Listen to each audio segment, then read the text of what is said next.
बताना चाह रहे हैं बीजेपी को, जो गुजरात में यूनिफॉर्म सिविल कोड लेकर आए, ये कौन सा सिविल कोड है बताओ?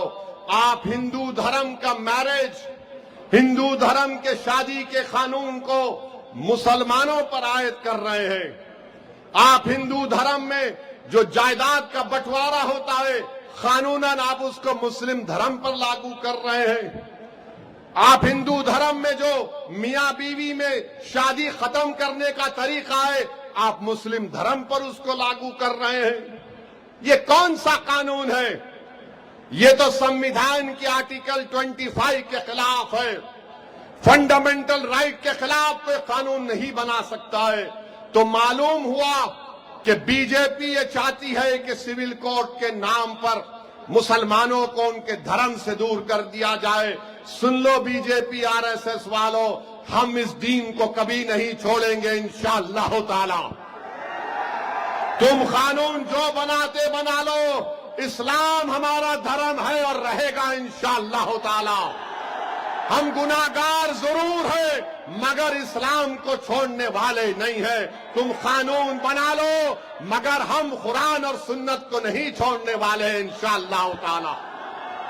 मेरे अजीज दोस्तों और बुजुर्गों, इसीलिए मैं आपसे कह रहा हूं कि आपको लीडर बनना है, नेता बनना है। आप बताइए बीजेपी कैसा कानून बनाया है गुजरात में कि बगैर शादी करे कोई एक दूसरे के साथ रह सकता है, रजिस्ट्रेशन करा लो। अरे आरएसएस वालों, तुम बड़े कल्चर की बात करते हो। भारत का कल्चर है कि बगैर शादी करे एक दूसरे के साथ रहना। बच्चा पैदा हो जाए तो किसका नाम दोगे? अब्बा का या अम्मा का नाम दोगे उसको? ये कानून बना दिए और बोलते मुस्लिम बेटी को अपनी बाप की जायदाद में हक नहीं मिलता। सुनो बीजेपी आरएसएस वालों, दुनिया में जितने मजहब हैं, इस्लाम एक वाहिद मजहब था जिसने 1500 साल पहले कहा कि बेटी को बाप की जायदाद में हक मिलना चाहिए और मिला और मिलता रहेगा। आप हमको मत सिखाओ। ये वही धर्म था जिसने 1500 साल पहले सबसे पहले कहा था। और आज आप हमको बोल रहे हैं विल पावर के जरिए कोई भी अपनी प्रॉपर्टी एक औलाद को दे सकता है। आप वो विल पावर के कानून को गुजरात में लागू कर दिए। बताओ बेटियों का हक क्या होगा? फिर दादा की जायदाद में हिस्सा नहीं होता पोतरे का, बीजेपी ने कह दिया दादा की जायदाद में पोतरे का हक होगा। बताइए, पूरा आप अपने धर्म के कानून को मुसलमानों पर लगा रहे हैं। तलाक कहा, ट्रिपल तलाक खराब है। मोदी जी ने कहा ट्रिपल तलाक खराब है। कल भी कहा ट्रिपल तलाक के बारे में। मोदी जी, हमारे पास तलाक का कॉन्सेप्ट है मुसलमानों में। और कैसा कानून मोदी ने बनाया कि कोई अगर 3 बार तलाक बोल भी दे जो गुनाह है, तो मोदी ने कानून बनाया कि शादी नहीं टूटती। अब जब शादी नहीं टूटी तो जेल को क्यों भिजाए उसको? जब नहीं टूटती शादी तो जेल को क्यों भिजाए? अगर कोर्ट सजा देती तो 2 साल वो बदमाश जेल में रहे और हमारी बेटी 2 साल इंतजार करे कि जब जेल से निकले तो मोदी जी एक बैंड बाजा देंगे और मोदी जी बोलेंगे गाना, ये गाना कि बहाओ फूल बरसाओ मेरा महबूब 2 साल के बाद आया है। आप बताइए क्या मजाक है ये? बताइए क्या मजाक है ये? और बार बार बोलते मुसलमान 2 करता 3 करता। अरे मैं बोल रहा हूं ये सेंसस हो रहा है ना, एक कॉलम लिख दो, उसमें किसकी 2 जोरू है लिख दो उसमें कॉलम। पार्लियामेंट में 2 दिन पहले महिला रिजर्वेशन और डिलिमिटेशन का कानून लाया गया। सबकी तकरीरें उठाकर देख लो और देखो किसने उठकर कहा था कि अगर ये डिलिमिटेशन होगा, तो किसने कहा था कि भारत में 18 करोड़ मुसलमान रहते हैं और 18 करोड़ के सिर्फ 4% मुसलमान भारत की सबसे बड़ी पंचायत में जाते हैं। किसने कहा था कि अगर जो भारत से मोहब्बत करते हैं वो मुसलमानों की नुमाइंदगी को रोकना नहीं चाहिए। कोई नहीं कहा सिवाय मजलिस इत्तेहाद और मुस्लिमीन के। मेरे अजीज दोस्तों और बुजुर्गों, मैं आपसे अपील कर रहा हूं कि 26 तारीख के दिन अपने के कोर्ट का सही इस्तेमाल करिए। और पार्लियामेंट में बीजेपी के पास तादाद नहीं थी, 2/3 नंबर नहीं आया, तो कल रात में 8 बजे नरेंद्र मोदी टीवी पर आ गए। किसी ने डर कर पूछा, असद भाई क्या फिर से नोटबंदी? 8 बजे आ रहे हैं। किसी ने पूछा क्या फिर से लॉकडाउन?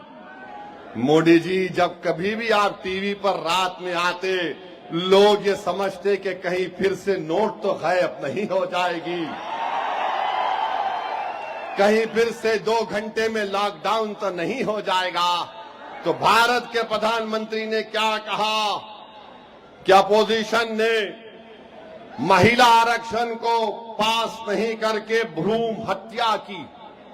मोदी जी, हम आपको याद दिला रहे हैं, पूरे गुजरात में सबसे ज्यादा भ्रूण हत्या अगर कहीं होती है तो सूरत में होती है, सूरत जिले में होती है।